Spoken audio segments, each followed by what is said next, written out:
Ground zero पर मैं मौजूद हूं और वो ग्राउंड जीरो जहां पर कोई नहीं पहुंचता।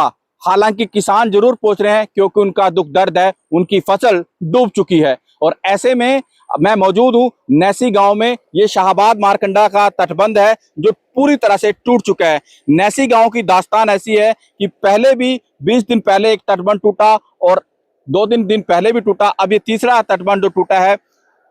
हजारों एकड़ जो फसल है पूरी तरह से तबाह हो चुकी है। वो अन्नदाता जो दिन रात मेहनत करते हैं, अपनी फसल को बोते हैं, हूबहू उनकी फसल वैसे ही पैदा होती है। वो अन्नदाता जिनके अरमानों पर अब पानी फिर चुका है। लगातार चारों तरफ आपको तबाही का मंजर दिखाई दे रहा है और फसल पूरी तरह से डूब चुकी है। गांव के दुखी लोग हैं क्योंकि इनकी आंखों में आंसू है। इन्होंने अन्नदाता है, आप अन्नदाता हैं, फसल बोई थी, ये क्या हो चुका आप लोगों के साथ? इधर देखिए, ये तो बहुत बुरा हाल हो गया जी। यहाँ पे मारकंडा टूटने की वजह से यहाँ से 10-10 फुट मिट्टी उठवाई हुई है। तो हमारे तो यहाँ पे 60 किले हैं, तो सारे बर्बाद हो चुके हैं, कुछ भी नहीं बचा जी। अच्छा, तो ये तीसरी जगह बार टूटा है यहाँ पे?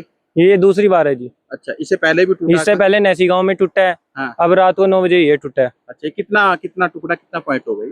ये होगा जी 60 के आसपास होगा। अच्छा, हाँ जी। प्रशासन का कोई अधिकारी कोई पहुंचा? अभी तक कुछ नहीं आया जी, कोई प्रशासन के अधिकारी कोई नहीं आया जी।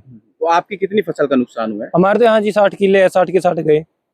ये हैं दुखिया लोग हैं, गांव के पीड़ित लोग हैं, कह रहे हैं कि 60 किले इनके तबाह हो चुके हैं। और ऐसे में आस लगा रहे हैं कि प्रदेश के मुखिया नायब सैनी कह रहे हैं कि पल पल किसानों के साथ खड़े हैं, पोर्टल पर अपना रजिस्ट्रेशन कराए, उनकी फसल का एक एक मुआवजा दिया जाएगा। और मुख्यमंत्री नायब सैनी आज कुरुक्षेत्र का हवाई सर्वेक्षण कर सकते हैं, कहां कहां फसल डूबी है। मैं मौजूद हूं ग्राउंड जीरो पे। ये मेरे सहयोगी दिखा रहे हैं कि किस तरह से फसल डूबी हुई है और किस तरह से यहाँ पर लगातार जो पानी का जो लेवल है वो किस तरह से डेंजरस लेवल है। और कहीं ना कहीं लगातार जिस तरह से खतरे को निशान करती हूँ, ये गांव के लोग हैं जो आ रहे हैं पगडंडी के रास्ते से, और लगातार इस तरह से पानी का लेवल बढ़ता जा रहा है और किसानों के अरमान पर यानी कि पानी फिर चुका है और अन्नदाता जिन्होंने अपनी फसल को बोई थी उनकी फसल नष्ट हो चुकी है। ग्राउंड जीरो से अशोक यादव।